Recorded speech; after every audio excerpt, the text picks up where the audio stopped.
All right, it's recording. Hi. It's Hi. okay. Yeah, Hi. This is Rita, and this is Rainey. Welcome to the and this is Underbelly. Underbelly. Okay, that totally sucked, but that's who we are. Okay. With that right now, until we work, unless we come up with some sort of jingle or something, I think that's a pretty good way to start. And like any suggestions from anyone, we are open to that, what it should be. I would love some suggestions because this is out of both of our elements. We are not really, or I'll speak for myself. I won't be mean enough to speak for you, Rainey, but I technologically don't know what I'm doing ever. And so I have begged Rainey to record this for us because I know that I can't be trusted. I just handle it. So we figured out a way finally to kind of come together and record this. And I am very thankful that Rainey has figured out a way and is being sweet enough to take care of it for me because I'd probably start crying.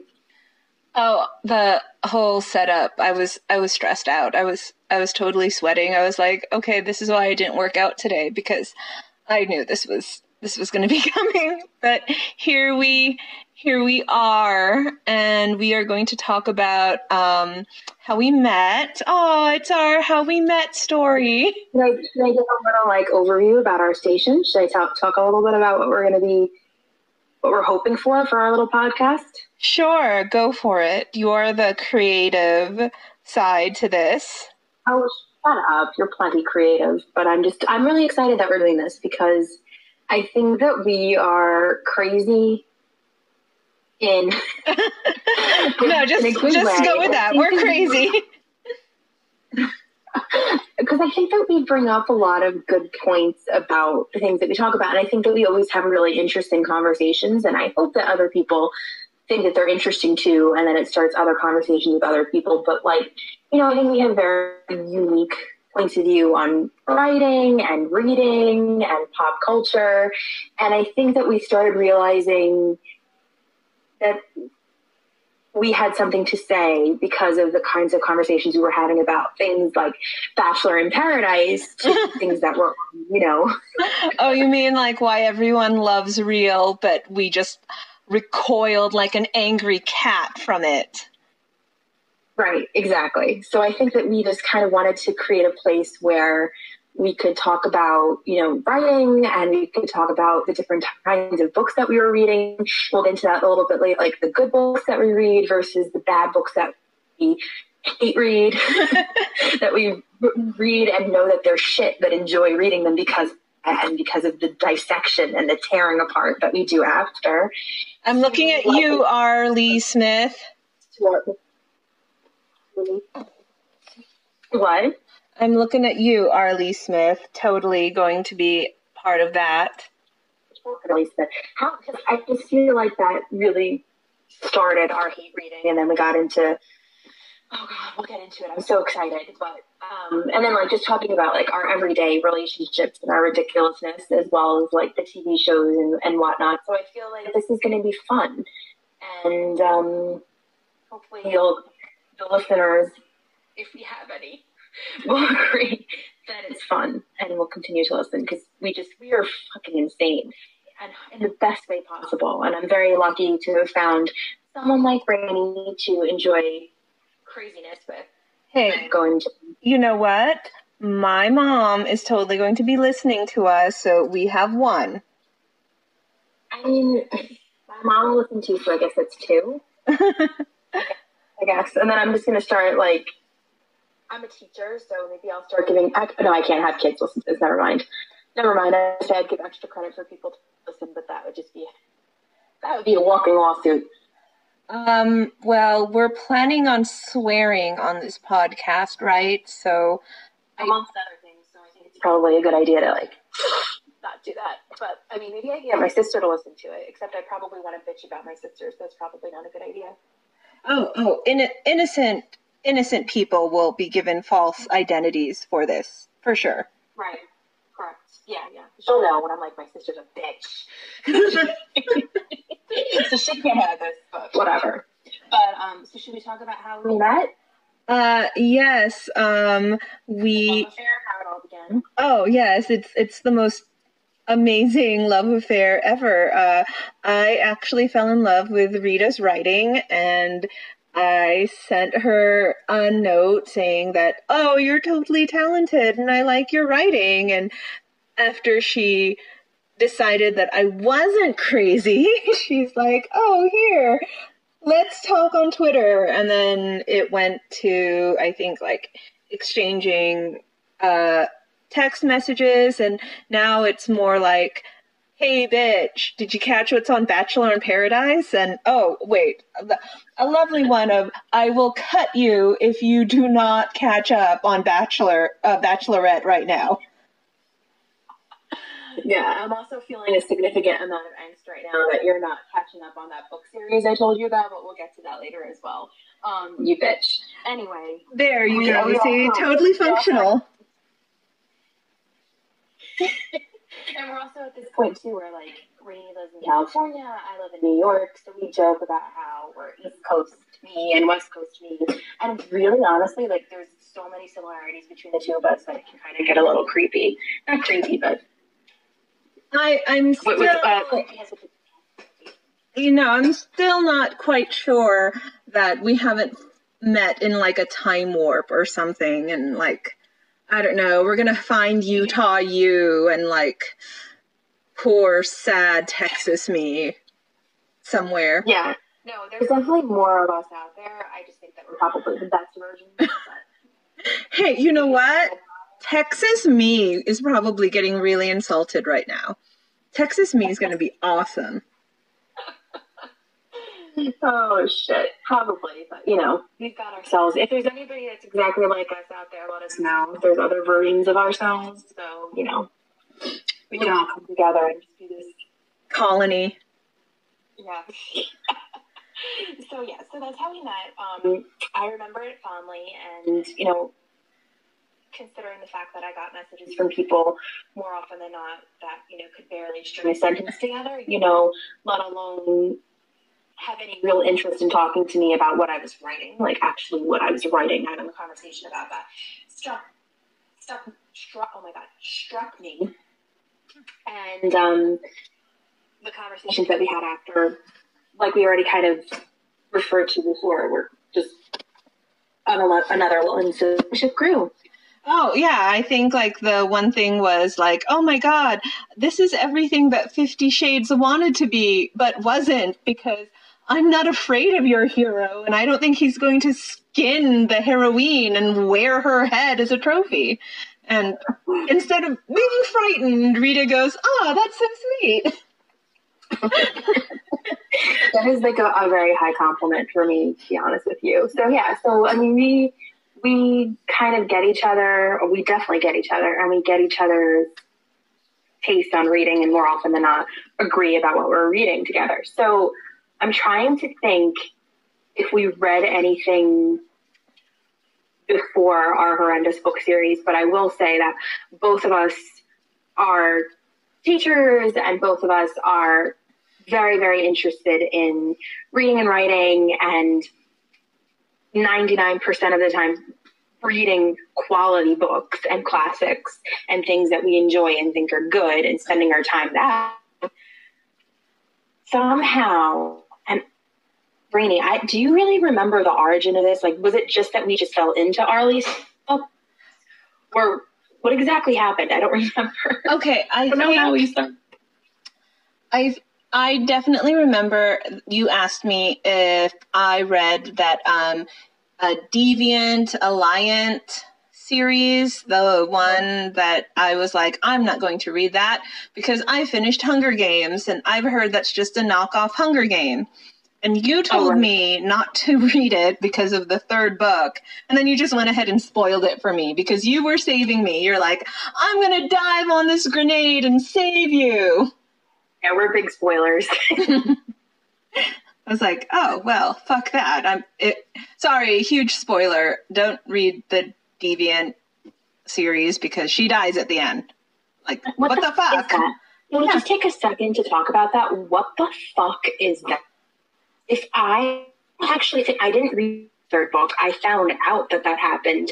If I had been reading that, I would have taken the book and seriously probably committed murder with it, because that just infuriates me. I don't know why you would do that. Like, I understand that you think it's edgy or different or cool, or, you know, that's not something that's typically done, but it is a young adult book series for many reasons. Many young adults will be reading that, many young females, and to have your protagonist die, cause or not, is such a fucking bummer. And especially with the way that the world has been lately, even the past decade, this is an escape thing for us. So why the hell are there so many? Well, this is probably a conversation for, you know, a topic for another time. Any apocalyptic tales. And I like a good dystopian novel. I love that, you know? But the fact that there was just, for a long time, and it's still going on, such a copious amount of them. And then you're going to have this really popular book series that people love. I mean, it was really good. It was interesting. I don't think it was as good as Hunger Games, but it was good. And then you're going to fucking kill off the main character?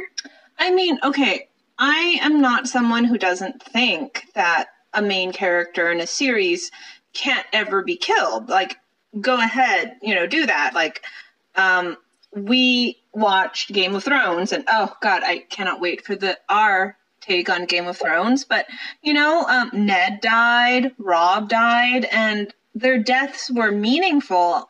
But I remember from your description of it, her death was just like, ooh, I'm going to be edgy. I'm going to kill off my main character. Yeah, and I mean, I kind of feel like a bitch saying that, considering the fact that I didn't read the book. I had a very detailed analysis of it, as well as, like, my really good friend had read it and told me about it. And I was like, wait, back the fuck up. Guys? Like, it's just something I don't get. I mean, like, for a variety of reasons, and I probably could say the same thing over and over again, but it's just, again, like, especially a young adult novel, especially that. And I mean, yeah, like, what's that John Green title? Oh my god, Fault in Our Stars? Yeah. The one that I called Fault in Our Cancers. Yes. I wanted to say Faults. I don't know what I wanted to say, but it wasn't the correct. I knew it wasn't correct. Fault in Our Stars. The fact that whole book is about death, right? And, like, he dies in the end. Spoiler alert. Sorry.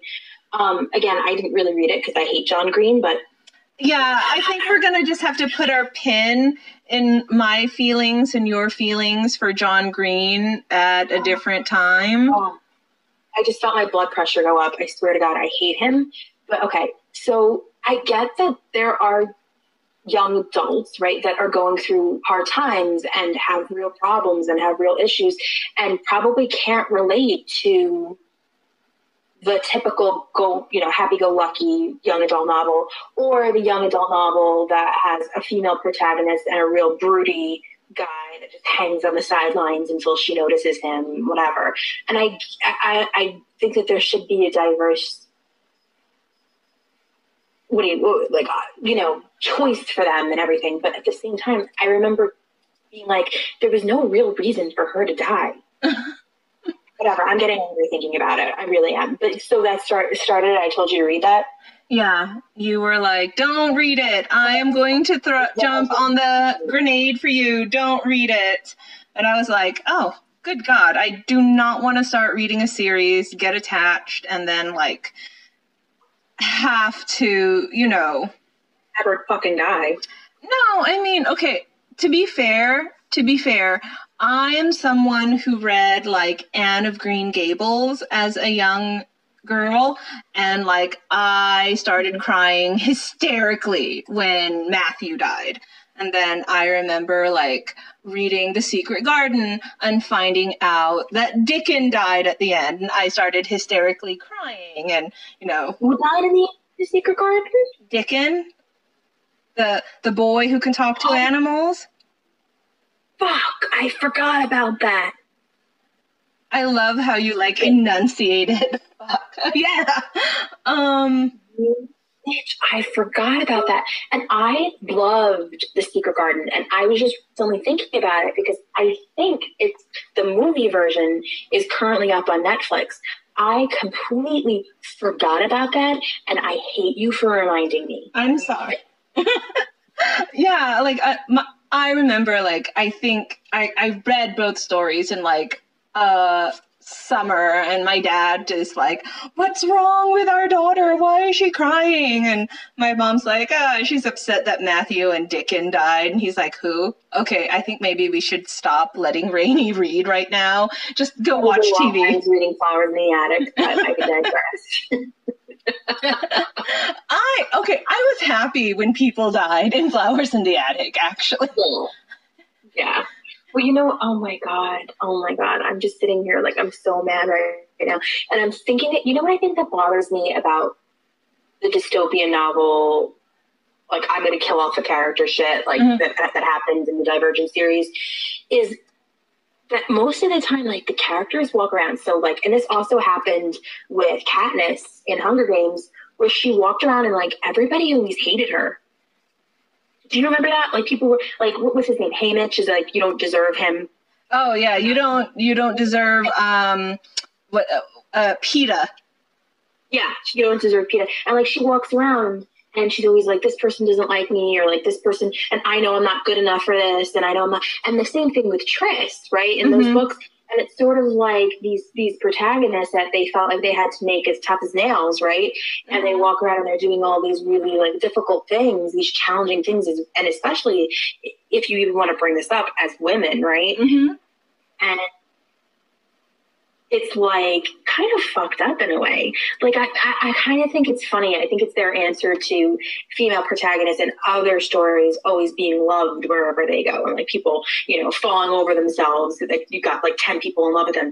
What's funny about those books, however, Katniss and Triss, is that they do have multiple people still in love with them.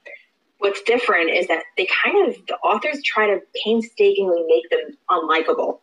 Okay, this brings us to our R.L. Smith book. Do you remember? Okay, I'm horrible with titles. Please bring us back on topic, because I could rant all day about those goddamn books. Sorry. No, but okay, I suck at the title, so you're gonna have to help me. But do you remember the lizard guy, the one where they crashed on the lizard planet? Yeah, the Land of Gone, right? Something like that. All I remember is Cottonwood and Land of the Beautiful Dead, but that's just because every time I open a closet, I just start laughing hysterically now, and everyone thinks I'm crazy. But so how do we get into R.L. Smith? It's you. It's you. You get all the credit or the blame. You were the one. I was a sweet, innocent angel baby. You started talking to me about bug sex and how you can win in Jeopardy now. And she just gives like this evil laugh. If it didn't get picked up by the mic, she just gave the most evil little laugh ever. Do you remember how I got in? I don't remember how I found out about that book. I'm going to blame Goodreads. Do you know? I'm going to blame Goodreads because I always blame Goodreads because Goodreads gave me real, and we're going to stick a pin in that one because I can just rant forever. But last hour of Gone, right? Yeah. Okay. Do you remember how that's not the bug one though. The bug one is Cottonwood. Yeah. Last Hour of Gone is the lizard. Yeah, but the lizard one, Last Hour of Gone, it's the second book of R.L. Smith we read together. I just remember reading Last Hour of Gone, the lizard book, how everyone just hated her. Like, she could do no wrong. And everyone just, like, hated her and was like, oh yeah, you're just doing this because you want attention and you want to fuck the lizard, don't you? You just want, you slut. That became really tedious because so for those people who have not read this book, which is probably everybody would potentially be listening to this, they end up, it's in the future, and they're from Earth, and they end up on this like colony planet. Except they're on the wrong planet. They crash land, I think. Yeah, they crash land. And it's her fault. Somehow it's her fault. Right. And a lot of people die, including most of the crew. And there's one guy left, but he's a real piece of... There's actually a few, but in the end, it ends up really being just... Well, he's a rapist piece of shit. Yeah. And she's like actually really admirable. She's like, okay, what are we going to do? Like, we're on this really weird planet. It doesn't seem like we have a lot of opportunities to get off it. So we need to survive right now. And everybody's like, fuck you, you fat bitch. They all call her fat. She's taking care of her sister. Her sister hates her. And it's so super nasty. And it's like, I don't think that we could do a good job in explaining it. It's like kind of one of those things that you really have to read. But she is treated so poorly. Like, they just seriously hate her. All the survivors hate her. And then you find out that this planet that they're on is occupied by these lizard creatures who are super religious and worship their god to a fault. And this lizard man who believes he's on this mission happens across her or happens upon her, whatever. And the two of them start this like tentative relationship where she thinks that she's going to get help from him, and all the other survivors are like, yeah, right, you just want to fuck him. And because you've always wanted to fuck a lizard, let's admit it. Right. Who among us haven't? Right, exactly. And they're just like, you're this fat trash that just wants to screw this lizard, and you're not really helping us. Meanwhile, the lizard is going out and hunting for them and bringing them all this food back, and they just all really hate her. And it really continues all the way to the end of the book, just like this reaction from everyone hate her, and it never really makes sense. Like, some of it makes sense. Like, I could understand her sister kind of resenting her a little bit because it's her just to take them off Earth because lives suck there, and Earth thought she was going to help them out. But I could sort of see like that warped thinking, like, this is because of you. But everybody else that just hates her for no goddamn reason. Well, her sister kind of like badmouthed her, so like I remember people going like, well, even her own sister hates her. Yeah. I mean, it was really tedious. Whereas the same kind of thing happened in Cottonwood, which was the first book we read together, which is the infamous bug sex. I did not know an antenna could be used that way. I'm still traumatized by the description, the very graphic description of sex in that book. And in The Last Hour of Gone. Arlie Smith spares no details, and she is so specific and so technical about what happens in those sex scenes that I'm starting to think that she has had sex with lizards and beetles. Please, Arlie Smith, we don't have any money, so do not sue us because Rita has implied that you've had sex with bugs and lizards. Please. I would imagine, I don't know, like, or she's had dreams about them or something, because it's really, really freaking weird. Oh, is it on? Okay. I see you. Okay, hi. Hi. No, it's really, really, really freaking weird that you're just going to write this, like, really detailed story. And I will say Cottonwood is a lot better than The Last Hour of Gone. Well, I will say that Cottonwood and Last Hour of Gone are both really well written. They're horrific in their own ways, but they're both really well written. But the Closet one, okay, I'm sorry, I stuck at the titles, but the Closet one where she just like starts being super, super British and it's like, oh, you bloody damn whatever. Land of the Beautiful Dead, right? Is that the last one that we read? The one that I swear that needed to be like her first one, and then these were, yeah. I like, honestly, when I think about it, I don't even know where to start. And again, it's sort of tragic because I feel like anybody who's listening has to read those books to understand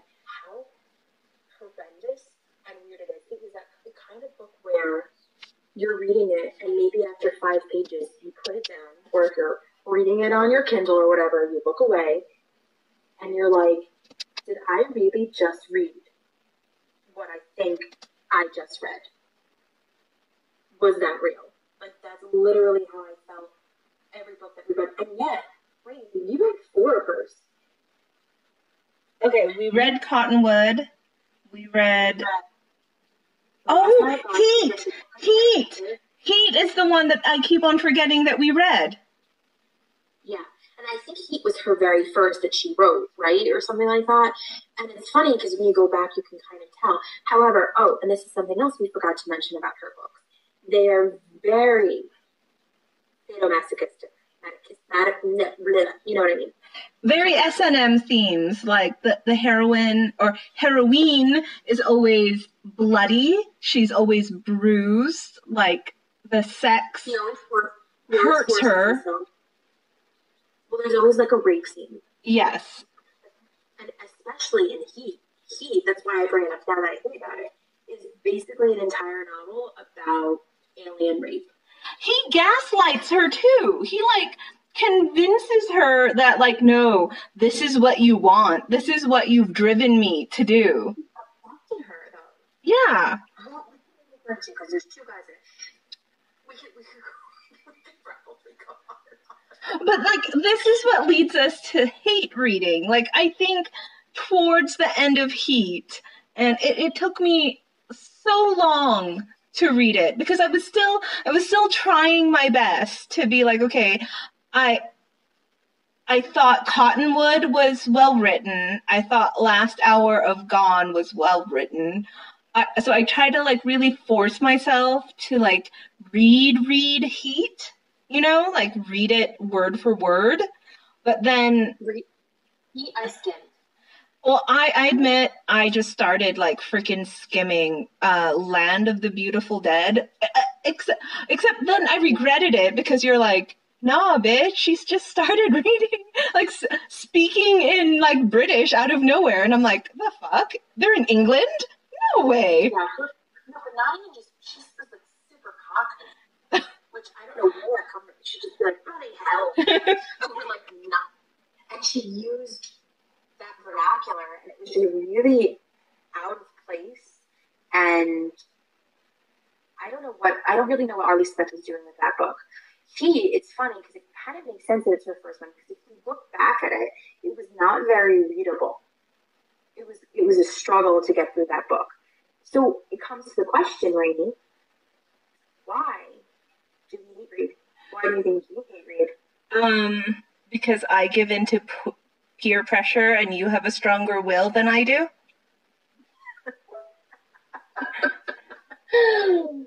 I am just an innocent angel baby, and you forced this on me. Right. Oh yeah, totally. Oh my god, you're making me have to be a character of Arlie Smith. No, please don't send me back into the closet. You bloody wanker. Okay, that is like in context how her Britishness comes up. I'm like, okay. He wrote it. She would just randomly insert a British statement, a British, turn of phrase. It's ridiculous. I have a theory about our predilection for hate reading, and I think that it comes from the fact that it's crazy to think about these kinds of books actually being published and actually being loved. I mean, if you look at Arlie Smith's books on Goodreads or even Amazon, anything, they're rated very highly. Oh, yes. Like, please, anyone who's listening to us, please go on Goodreads, go on Amazon, and she's got like 5 stars, 4.5. Definitely nothing lower than, I think, a 4. Right.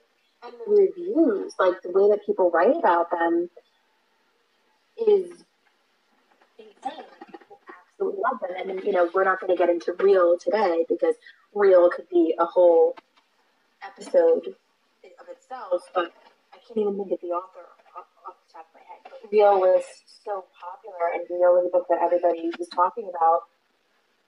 And I think that hate reading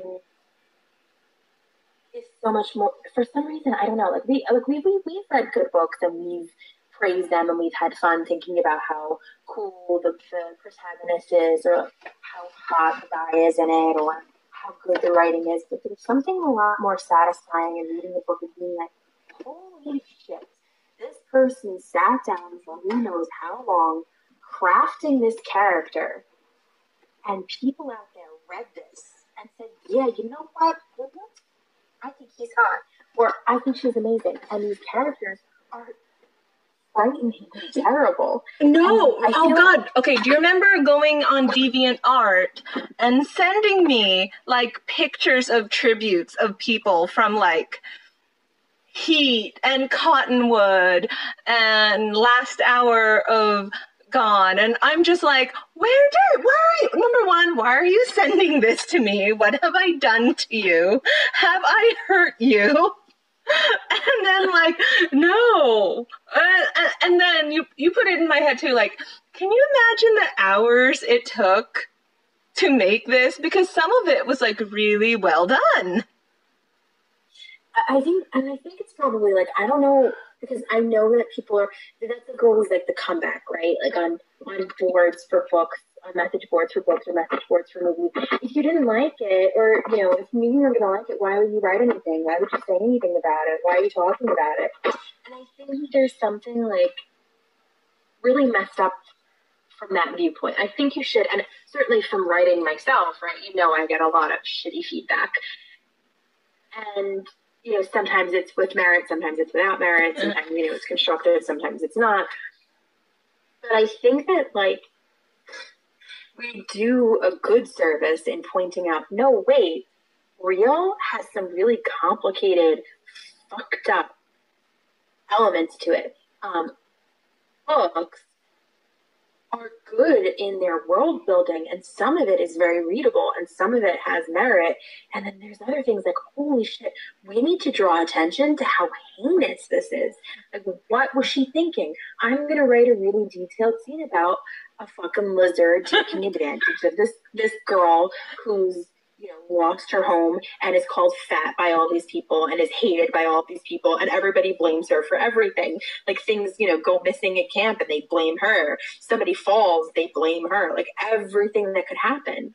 And I still at the end of the day, don't feel like we have a satisfying answer to that. But hopefully people enjoy hearing us tear shit apart, because we haven't even begun doing that in the way that we are usually accustomed to. We can tear things apart like nobody's business. Okay, well, I will say this. In Cottonwood, the world building is amazing. How she talks about how they're quarantined and how she was, I think, like a social worker, right? Yes. Mm-hmm.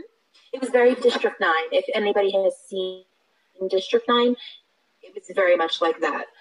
I would even say better than the world building in District 9. It was very consistent, and I think that's something you and I, like, really look for and tear apart and go like, well, you know, you broke the rules in your own world building. You created a world, you have to abide by the rules of it. And I know that's, like, one thing I got really, really mad in Twilight about how, like, oh, to give Bella her happy ending, how she gets to be a mom, plus a vampire, and Edward, because he's a frickin' prize.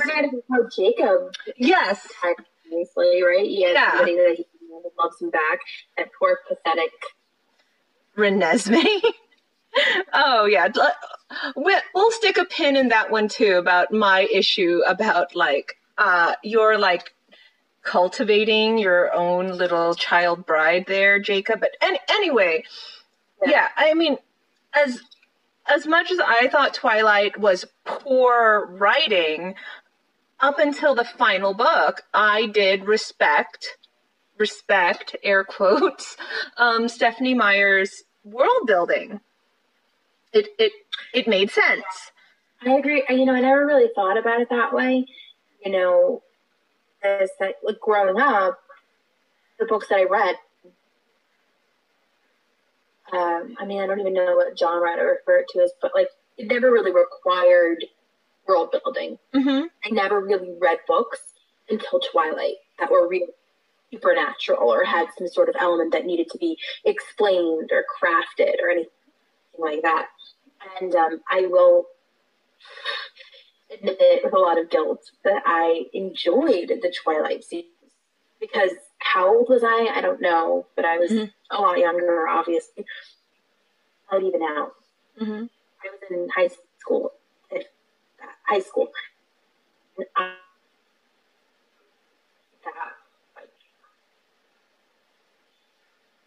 And more pathetic is I went to Barnes and Noble for the release of that last book.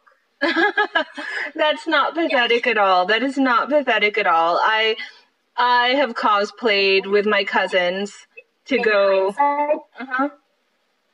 It is. And then it's like, if anybody has never read it before, they need to Google, I can't remember off the top of my head, but they need to Google like live journal and Twilight explanation or something like that.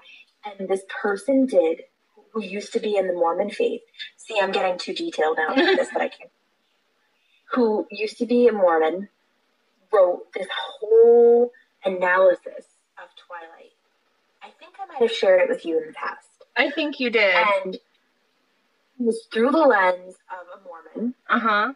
And just like the whole story was really written for a Mormon to enjoy. It was just cloaked with vampires and whatnot. And like, it's true. And when you look back on it, like especially New Moon, the second book, you see what a messed up, dysfunctional relationship they had. And it's really sad that that played into a teenager wants like this guy to be obsessed with you. Like I wanted that so badly. I wanted a vampire in my room staring at me while I slept.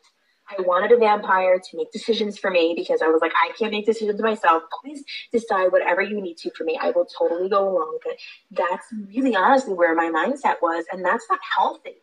I will admit that if I had been a teenager, I would totally have been into a guy who watched me sleep because I was a teenager, and I'm sure at that time I thought that was romantic. Yeah. Because I was a teenager and I thought lots of things were romantic. But I don't know. I'm sure you've read books that had world building. Chronicles of Narnia has world building. Ender's Game had world building in it. All of the Tolkiens have world building, and I think what sets them apart, even, and you know, I grant that even though Ender's Game is about kids, it's not written for kids, but it has an internal logic to it. Even I was 16 when Twilight was out, by the way. I couldn't remember what year. I mean, even that was the peak age for that. I was older and I still read Twilight, but I will say the first book really did tap into that 17-year-old that was inside of me who like had my first crush on a guy, you know? She did such a good job. I will give it to Stephanie. She did such a good job of like that mysterious guy being in school and you being in class with him and you not even really being sure. Hey, is he looking at me right with hate? Is he looking at me like a little bit of interest? Hi, I'm 27 years old. I go places. I still wonder if somebody's looking at me with hate or interest. That's probably why I don't have a boyfriend. But that's another issue. But like, I admit that book really got into that 17-year-old inside of me that I remember going to my friend in high school and going like, oh my God, you know, blah, blah, blah, talk to me today. And her going like, oh my God, what did he say? I'm like, he said, excuse me, I need to get to my locker. You're in my way. And it's like, what did he really mean by that? Oh my God. Right. Oh my God. The time, the hours that we just spent dissecting very little listening. So Stephanie Meyer was able to do that. Yeah. Clever way to be with you. That she could create a scene like that, right? Where like Bella came in contact with him for like 2 minutes. Mm-hmm. And she could stretch that out for 30 to 40 pages. Mm-hmm. And you were with her, you were like, girl, listen, I don't know, was that within, I don't know, does he want you? I have no idea. Why is he looking at you with hate? Why were his eyes golden? Like, you could go into that. But then, I don't know why this just came to mind, because you're talking about like world building and a lot of, for me at that age, like especially younger, growing up with that stuff, highbrow things, because I read like, I go back to it again, Flowers in the Attic. And that was really, it's really sick. That was a big blueprint for me for romance novels. Oh, my goodness. I remember reading Flowers in the Attic in the school library, and I went to a Catholic school, and I remember like going, oh my God, I'm reading this in the school library. Do they know it's here? Yeah. Oh my God. No. Like, I mean, like, it's part embarrassment, but also I feel like it's every girl's rite of passage to read that. But I will say that, I had an older sister who, is a bitch, but we can't talk. She's not. I'm just kidding. Whatever I said before, she can't listen. Because, sometimes I need to complain about her. But anyway, I got a lot of like, relationships should be like, but boyfriends should be like through her growing up. And then the same for reading. And so I read books that I probably shouldn't have been reading yet. Like a few come to mind. I can't even think of their titles right now, and I'll look them up for future reference. But like books I should not have been reading at my age. And she had a copy of Flowers in the Attic. Mm-hmm. And I'm pretty sure she had copies of the sequels as well.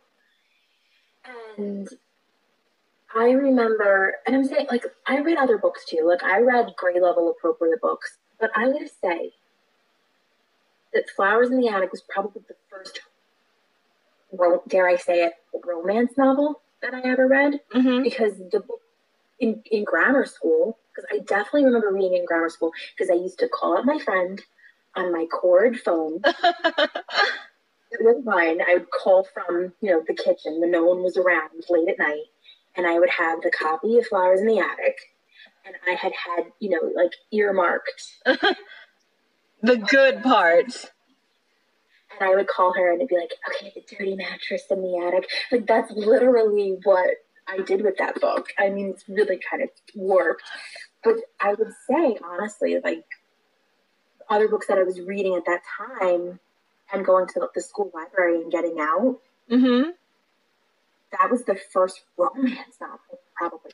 Like I mean, and I don't mean like a young adult book that had a little bit of romance, but was a coming of age novel. Flowers in the Attic is a coming of age novel, but I would dare to say, considering all the romance novels that we've been discussing lately and talking about, that was more of the romance novel genre. Do you think you agree with me? Yeah, definitely. I will say though, like, what I read versus my kind of upbringing was so different. Like, my family is very traditional, very Asian, and also Catholic, so we are like repressed up the wazoo. And I'm Irish Catholic, so I can kind of feel you. I mean, like, my older cousins, they were allowed to date, but they were allowed to like group date,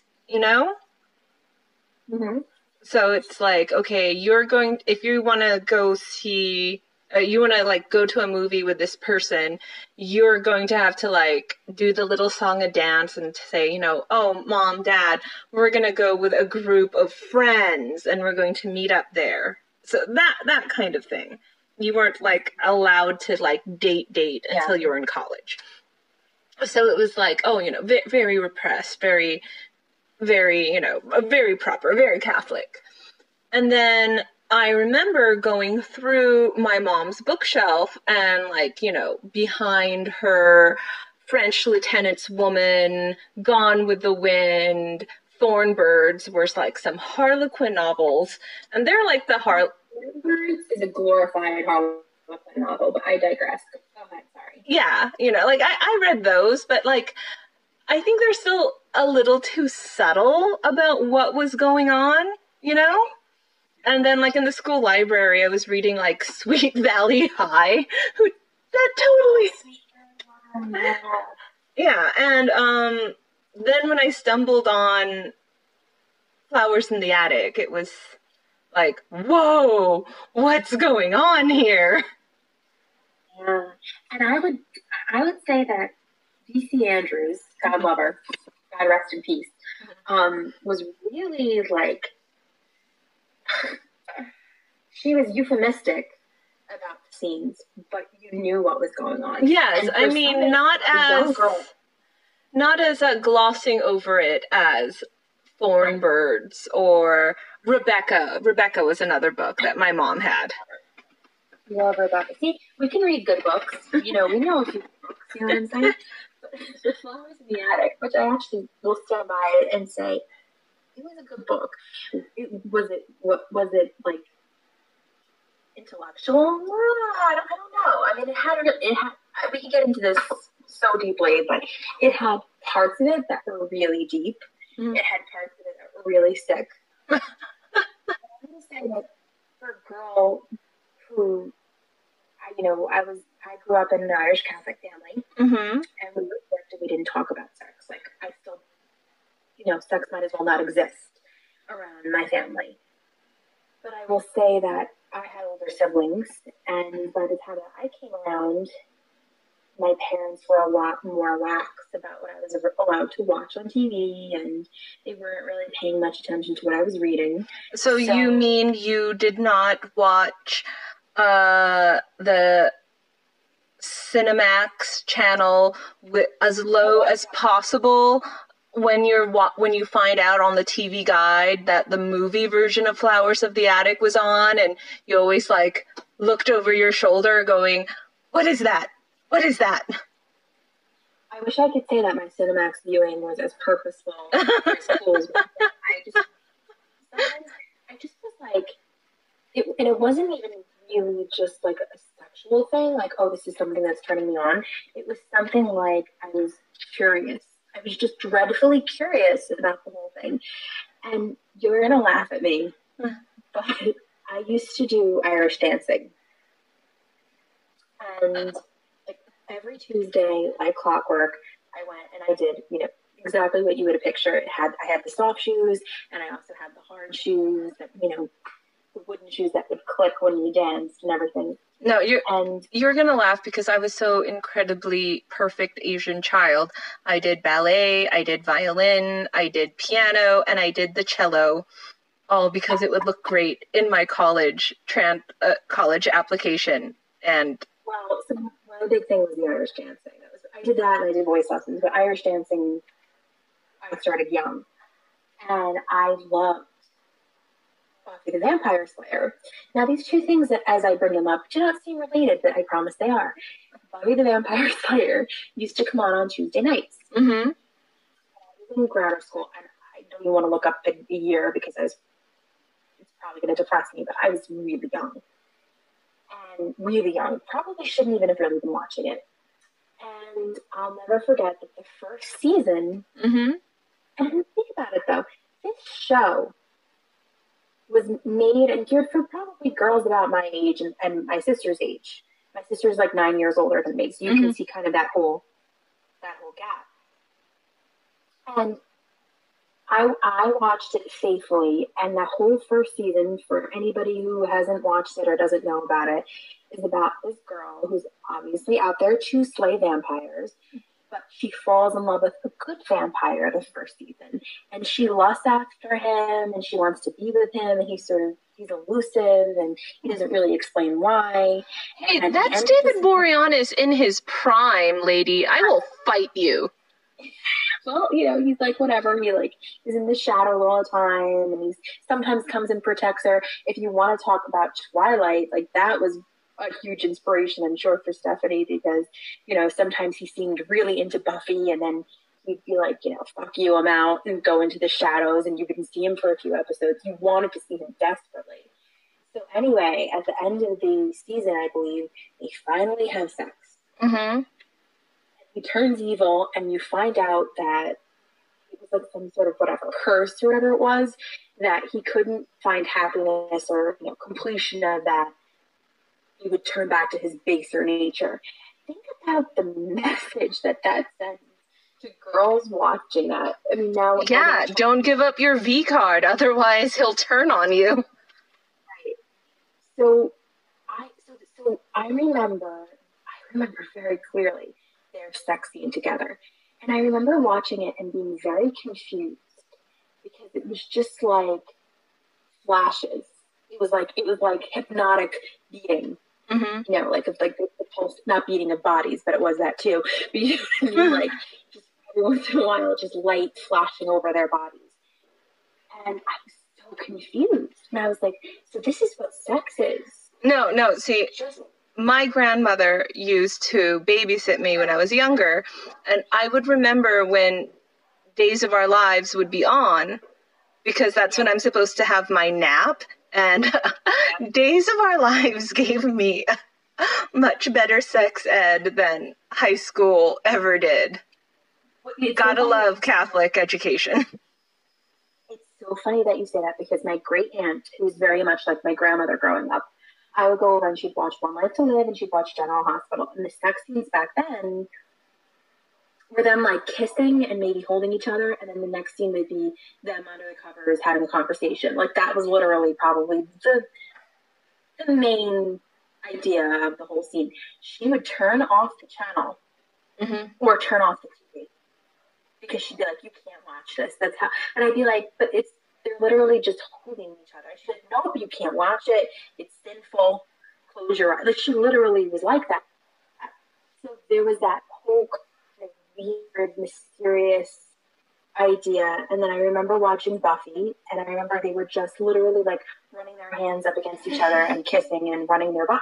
So I had no idea. And it's really funny that I even remember this.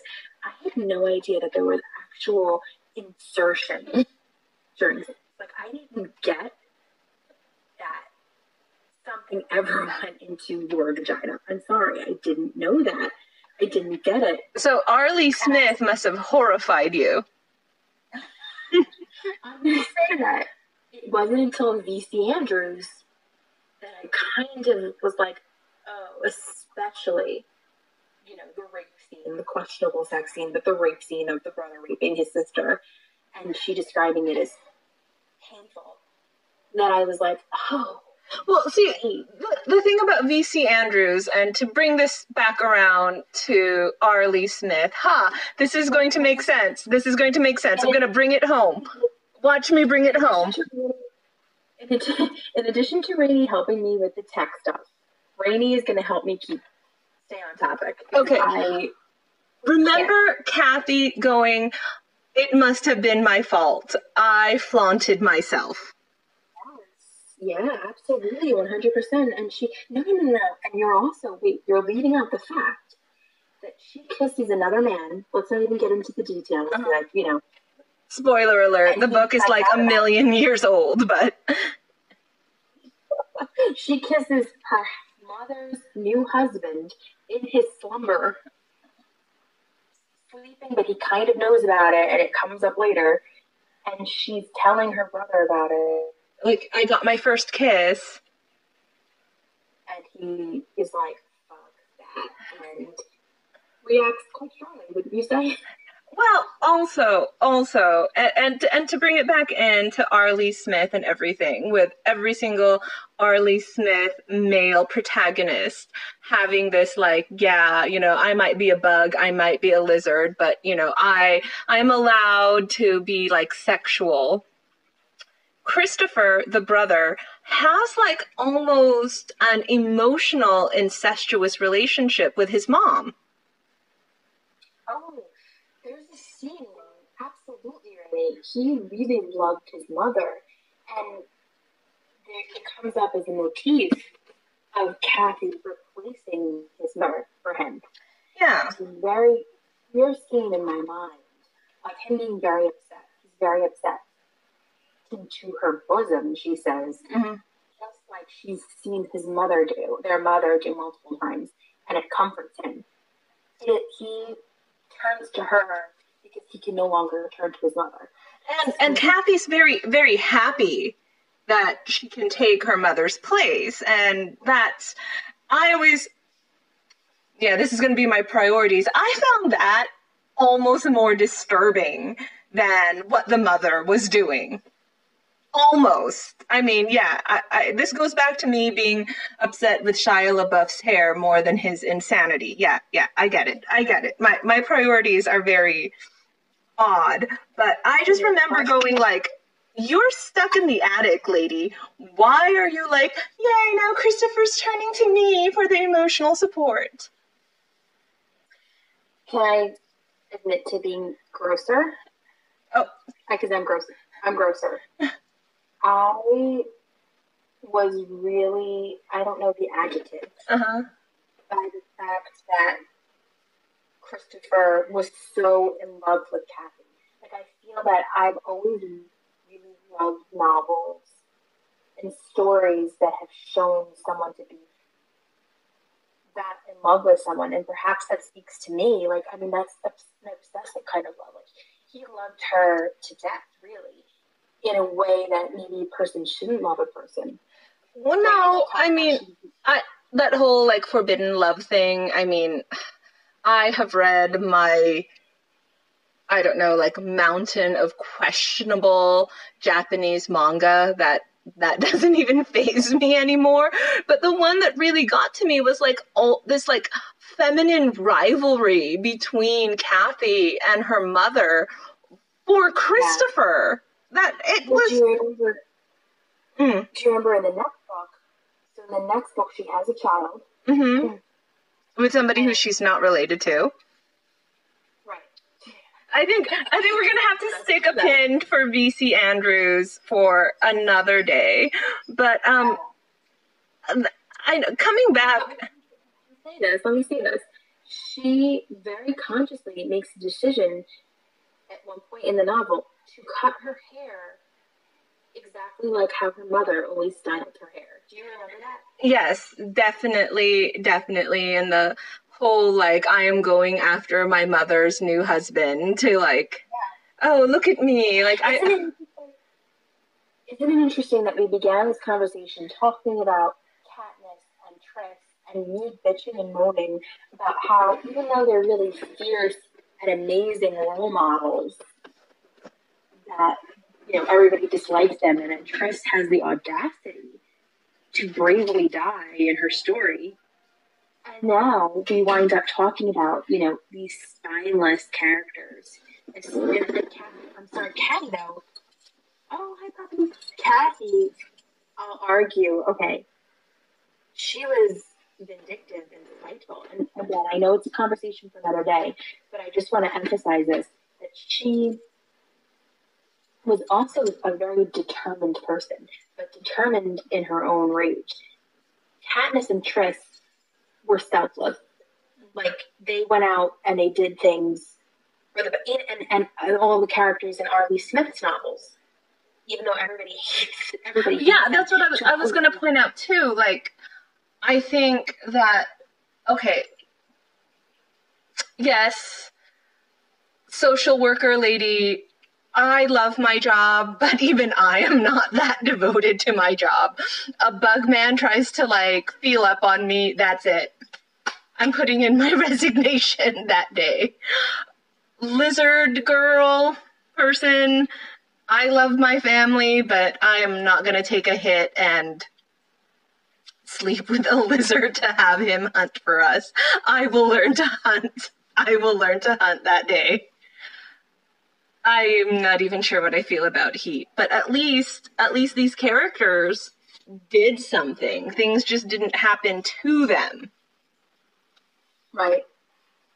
And, you know, Kathy definitely, well, in her own limited way, she decided what she was going to do, be it kiss her stepfather, or Everything that she did, and it's really actually kind of sad if we sit and think about it. Everything she did, even every success that she had, was a step to defeating or humiliating or punishing her mother. Nothing was ever kind of a goal for herself. Even ballet, even becoming a successful dancer, it was in spite of her mother. It was never because that's what she wanted. Mm-hmm. Like, she wanted that, no doubt. That was also her goal. But when she got it, it was always her mother in the background. And can you blame her? No, actually, I can't. God.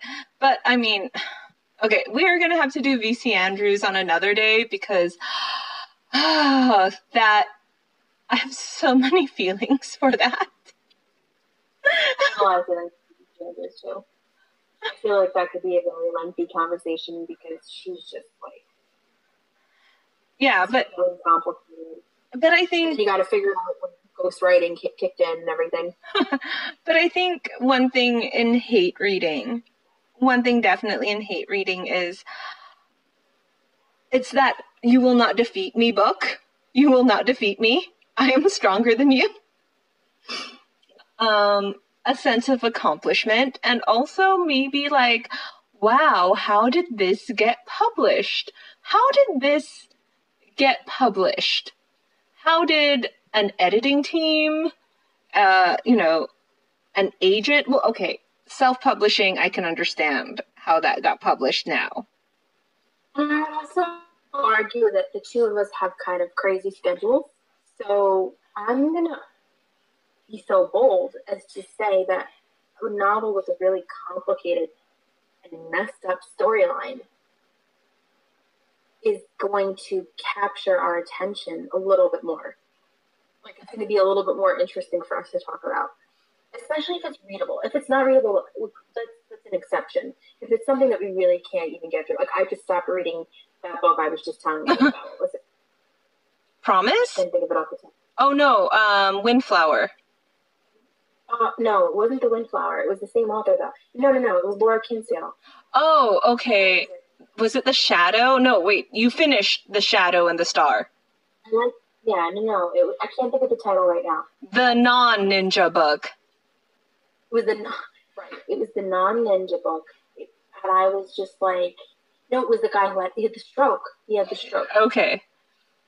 I can't think of the title right now. Mm-hmm. No, Flowers from the Storm. What the fuck was that? I can't even get into it right now. Oh my god. But this is what I'm talking about. I think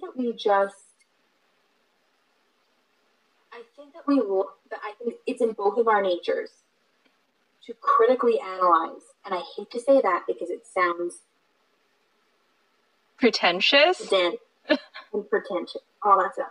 But we like to critically analyze. Like, that's kind of what we're trained to do as teachers, right?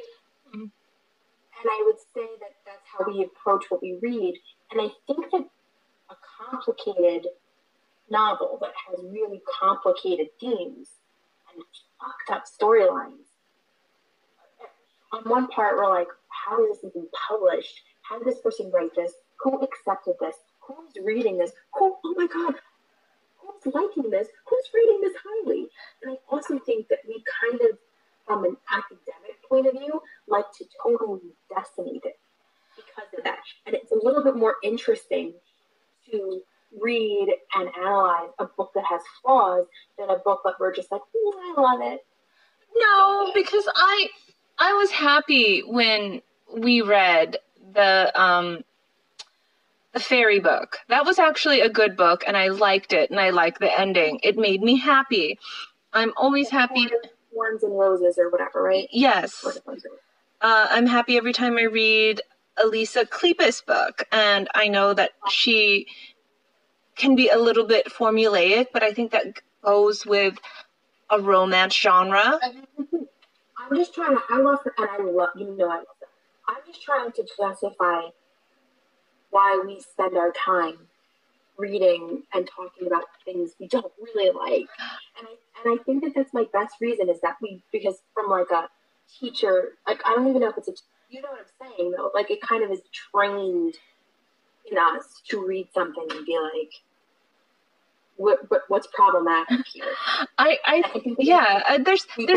There's something satisfying about like, this is everything that's wrong with it. Let's take a look. Let's keep on picking at that scab. Yeah. But at the same time, I have my breaking point because I stopped watching Once Upon a Time. Not enough hate watching in the world can get me through past season 3. Yeah. I can't even remember when I stopped watching that, but I stopped watching that too. But we need to figure out what our next move is. You need to finish that fucking series. Yes, I will. Okay, right now we're stagnant because you're not moving along. The second book is going to move fastly for you. It's A Court of Mist and Fury, I believe it's called. Mm-hmm. It's by anybody who's listening, Sarah J. Maas. I'm not sure exactly how to pronounce it. Maas. You need to read it because I really enjoyed it. I liked her world building, and I liked the story. And I'm trying to prove to you that we don't just read shit books and shit on them just because we're miserable people.